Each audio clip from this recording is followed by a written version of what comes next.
Julius Caesar lahir pada tanggal 12 Juli 100 sebelum Masehi di Roma, dalam keluarga bangsawan tua yang disebut gens Julia.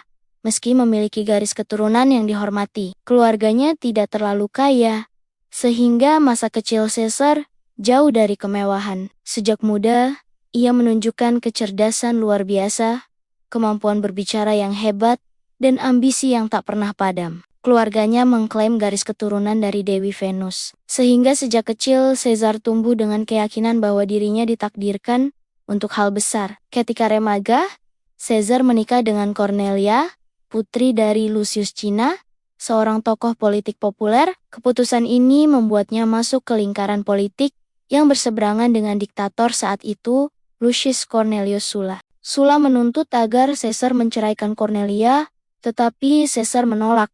Karena keberaniannya itu, ia hampir kehilangan nyawa. Sulla mencabut gelar imam agung darinya, merampas harta bendanya, dan memaksanya hidup dalam pelarian. Namun, justru dari titik rendah inilah ketangguhan Caesar teruji. Ia menjadi tentara, ikut kampanye militer di Asia Kecil, dan menunjukkan bakat kepemimpinan.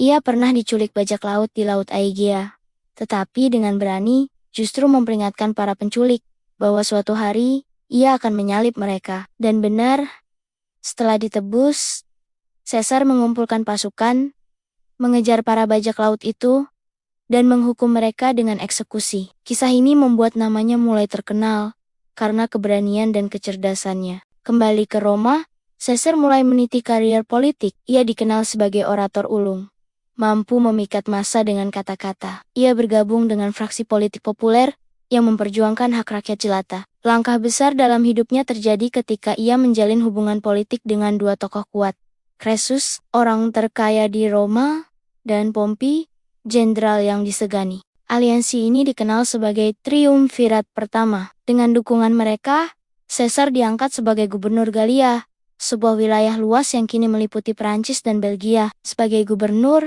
Caesar melakukan kampanye militer yang luar biasa. Dalam 8 tahun, ia menaklukkan hampir seluruh Gallia, menghadapi suku-suku kuat seperti Helvetii, Nervii, dan yang paling terkenal, Vercingetorix, pemimpin pemberontakan besar. Pertempuran Alesia menjadi salah satu strategi militer paling brilian dalam sejarah. Caesar mengepung musuh dengan 2 lapisan benteng, melawan pasukan di dalam kota sekaligus pasukan bantuan di luar. Kemenangan itu meneguhkan reputasinya sebagai jenderal jenius. Penaklukan Gallia bukan hanya memperluas wilayah Roma, tetapi juga memperkaya Caesar dan membawanya popularitas yang luar biasa. Ia menulis tentang kampanye ini dalam Commentarii de Bello Gallico, catatan perang yang tidak hanya menjadi laporan militer, tetapi juga karya sastra yang mengagungkan dirinya di mata rakyat Roma.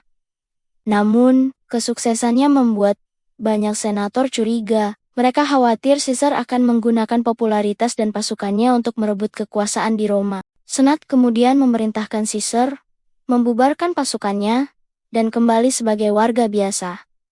Disinilah sejarah berbalik. Pada tahun 49 sebelum Masehi, Caesar menolak. Ia memimpin pasukannya menyeberangi sungai Rubicon, perbatasan antara provinsinya dan Italia. Dengan tegas ia berkata, "Alea iacta esti dadu," telah dilempar. Keputusan ini memicu perang saudara. Perang saudara berlangsung sengit, tetapi Caesar menunjukkan keunggulan strategi dan karismanya. Pompey, mantan sekutunya, kini menjadi lawan. Mereka bertemu dalam pertempuran Pharsalus pada tahun 48 sebelum Masehi.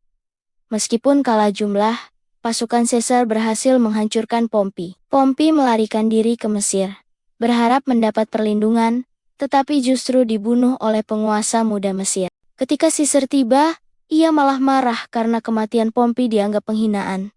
Meski mereka musuh. Di Mesir, Caesar bertemu Cleopatra, ratu muda yang cerdas dan penuh pesona. Hubungan mereka menjadi legendaris, melahirkan seorang anak bernama Caesarion. Aliansi ini memperkuat posisi Cleopatra di Mesir, sekaligus memberi Caesar pengaruh besar di wilayah itu. Ia kemudian kembali ke Roma sebagai penguasa tunggal. Sebagai diktator, Caesar memperkenalkan reformasi besar. Ia mengatur ulang kalender menjadi kalender Julian, yang kelak menjadi dasar kalender modern. Ia membagi tanah untuk para veteran dan rakyat miskin, memperluas kewarganegaraan ke banyak provinsi, dan merombak sistem pajak agar lebih adil. Ia juga memulai pembangunan besar, memperindah Roma dengan gedung-gedung dan forum. Rakyat mendukungnya karena melihat hasil nyata, tetapi banyak senator khawatir karena kekuasaannya semakin absolut. Mereka takut Roma akan kehilangan sistem republik yang sudah lama dijunjung. Pada 15 Maret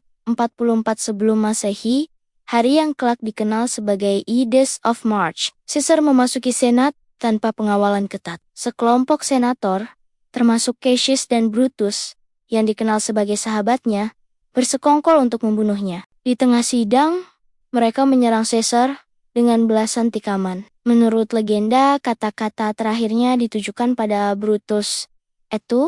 Brut, kau juga, Brutus. Setelah itu, tubuh Caesar jatuh di kaki patung Pompei, musuh lamanya.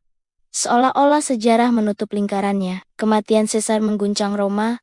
Para pembunuhnya berharap republik akan kembali, tetapi justru sebaliknya.